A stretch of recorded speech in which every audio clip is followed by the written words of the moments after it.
Welcome back to another episode of the Self-Development with Tactics podcast. As you can see in the background, we once again go through a few posts on the Stoicism subreddit, including some actually very good ones this time. Good ones in terms of good pieces of thought. Let's call them like that. Anyway, so the first one, there is a last time you will do everything. Think about this when you do anything. And just by reading that, I thought, well, yeah, let's go through the Stoicism subreddit, because it is the case. There is going to be a time where you do something, even if it is something pretty, well, how should I say, something very casual, something that you maybe you're doing every single day, like breathing, drinking something, meeting somebody. Eventually there is going to be a last time of you doing so, and because of that, I think first of all, every single day should be seen as, and I think this is actually Stoic, seeing every day as something very beautiful, because who knows how many days you're going to have. On one hand, on the other hand, also thinking about people. Like, at some point, they're not going to be there anymore. And so when you're seeing them, when you're interacting with them, you better make it a good time, and you better make it a good meet and greet or whatever. Because who knows? Maybe it is the last time. Which might be called negative visualization or visualization. Or not. But yeah, let's see the rest of it, which I might actually also read without clicking. But anyway, be fully immersed in everything you do. Appreciate every second of it, even if it is a mundane task. Especially so if it's with your kids or family or friends. Consider this: if tomorrow you were told you could never go to the grocery store again and agreed upon a mundane task, you would surely miss it, eventually. Now amplify this thought process by thinking about things you truly love to do. The current activity right now is the only thing you are guaranteed. Love every second of it. Which might also kind of tie into amor fati, love, faith. Not really, but still. Thinking about this and having in front of your eyes the fact that whatever you're doing right now might be the last time you're doing that, I think just makes it more interesting, more appreciable, if this is even a word, I don't really know, and so on and so forth. I think that on the other hand, what I'm just thinking about, like, when you're at work, I'm just thinking about it, you might be doing something else that you really dislike, but when you're at work at this point and you really hate it, and we all know that we're having a set amount of time on this planet, it's not going to be unlimited time. Why are we still doing those things that we really hate? Of course, I understand, I know sometimes we just have to do certain things, it is what it is. We need the money, we can't live with only love and air and whatnot. We also need to eat something eventually. But at some point, I think one kind of also has to say, like, okay, I can take the leap. I can do something better, or I at least can search for something better, and I can look for something better, because whatever I'm doing at this point in time, I really hate it, and I shouldn't really do it. There's something else that I could do with my time that I enjoy more. And I think at this point it is also not necessarily about, okay, it is at least better than this, that, and the other thing. It's at least doable. It's not as bad as the other job that I've had before. Like, yeah, this might be the case, but I think this is not a good point. I really do not think that, because it is still shitty and you still really dislike it. If it is worse, or just if it is better than the other thing that you did before, well, that's a good thing. It's already a good step into the future. But still, it is something you dislike and something you hate. So one should probably do something about that. And this is, advice for you as it is advice for myself, to be honest. Working a job that I don't really enjoy, and I also kind of do not necessarily have to do that. But yeah. Activation needed. Cool. Looking for an Epictetus quote. I think it was Epictetus who said something along the lines of, "You don't have to participate in any game you cannot win."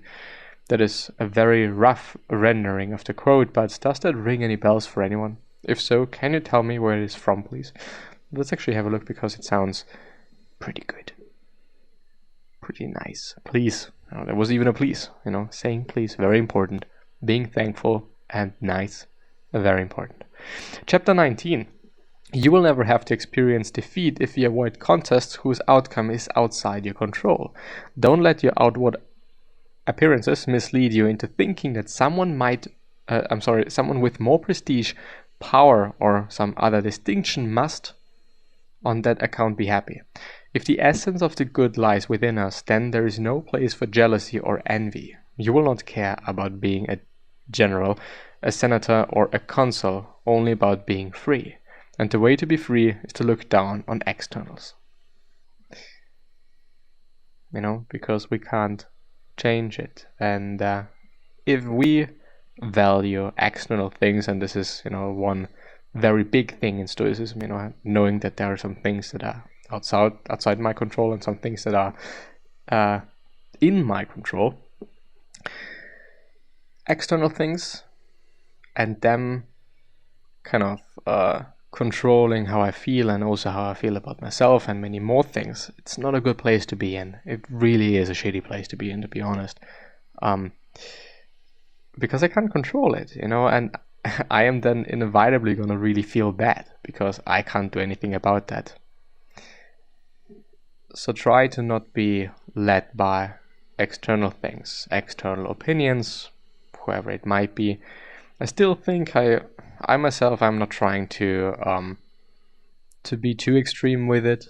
Of course, when people that I really do care about and I really love, when they're saying something like, okay, you really turn into a shitty person, I am gonna change, definitely, because I believe in these people and they mean a lot to me. On the other hand, when some shitty ass person comes up to me and tells me like, okay, I don't like you and whatnot, it might, to really be honest, it might feel a bit bad to me, but in the end it doesn't mean shit, because it is just somebody.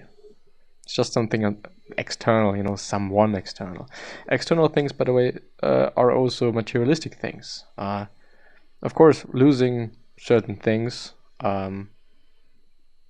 especially when there are some memories attached, or if it is having some symbolic worth, it really hurts, yes.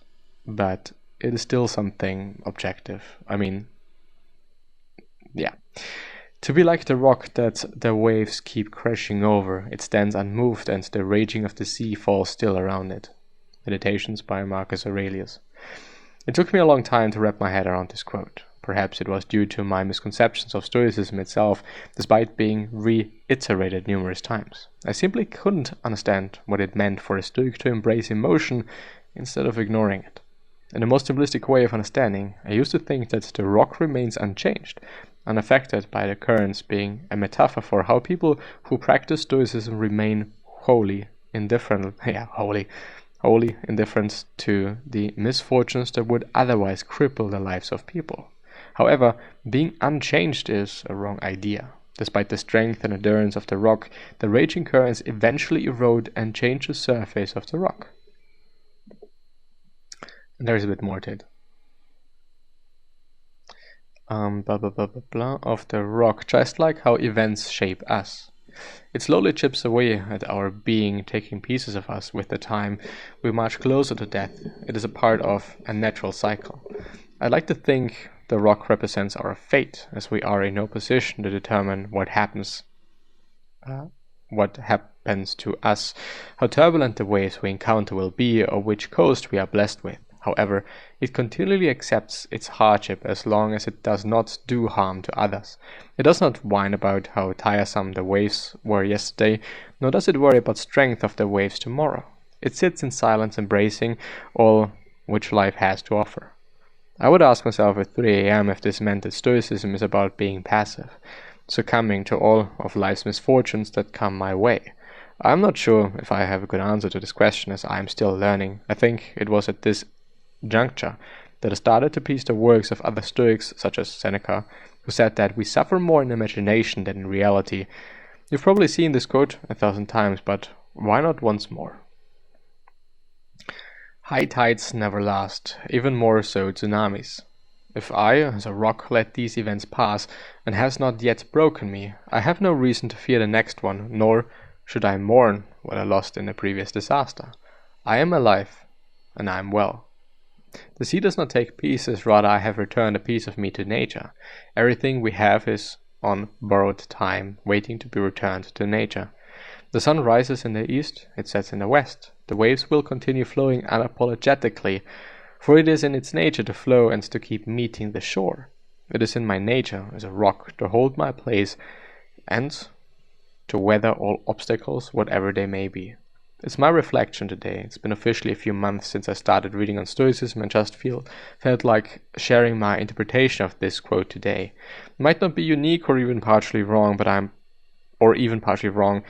proud of my process, or progress, and how I've been reshaping my life despite my struggles. I hope you're doing well too. A quote was found to be attributed to Marcus Aurelius in his Meditations. On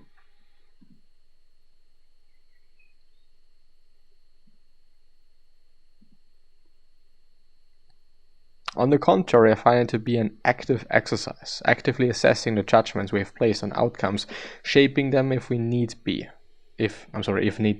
and incorporating them into our life story with acceptance.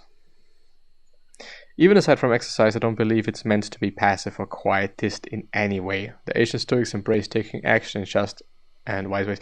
Yeah, this is actually kind of, I think, a common misconception. As well as, ignoring emotions and shit. This is not really something that Stoics are doing, but just, I would actually say realizing that working against certain things is just useless. The currents, the waves, they are there anyways. It is an external thing.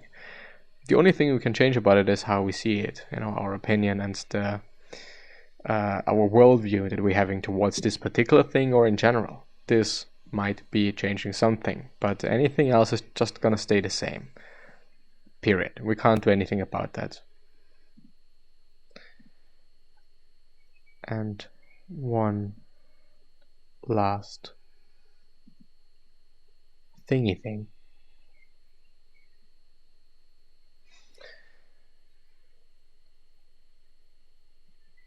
The often overlooked context of don't be overheard complaining. There's a bit more to it. Don't be overheard complaining, not even to yourself, Marcus Aurelius. I've seen this quote used before to illustrate how a Stoic shouldn't complain about mundane day-to-day issues. Well, not wrong. I think it misses the deeper meaning of what Marcus was reminding himself of by writing this in his journal. Remember that Marcus was imperator of the Roman army. He commanded thousands of men on campaign, dealing with difficult conditions while on a march, rank and file men obviously dealing with far worse conditions than Marcus did. Marcus knew that, as their leader, his voice and his opinions carried weight with his men.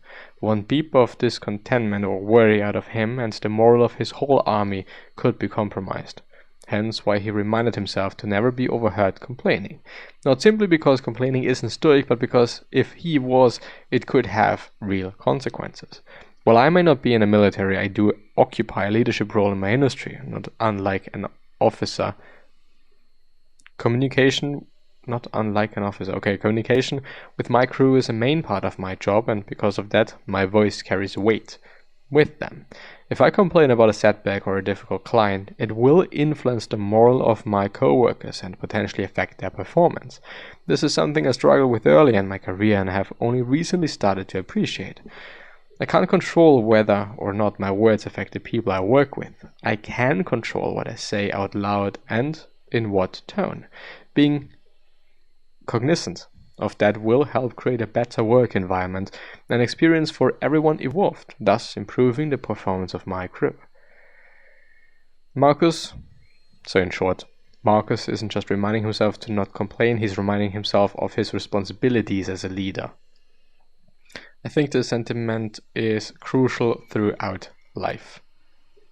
He mentions children, yes. As a parent, whatever the fuck you say, children will notice, and also the tone, and what you're complaining about, what you're dealing with and whatnot, they're gonna pick it up. And sometimes I think it is overlooked as well what leadership role a parent has and the amount of power a parent has over their child. Not in terms of, I am the parent and I say what this child is doing or not necessarily this as well, but the way I am, the way I deal with other people, it will shape the way this child's dealing with other people and how this child is interacting with them. Whether this child is nice or a fucked up human being in the end, as a parent, we to a really big degree decide on that. Unfortunately, but also kind of fortunately on the other hand. But yeah, with that being said, I'm going to see you next time. I at least hope. So, bye-bye.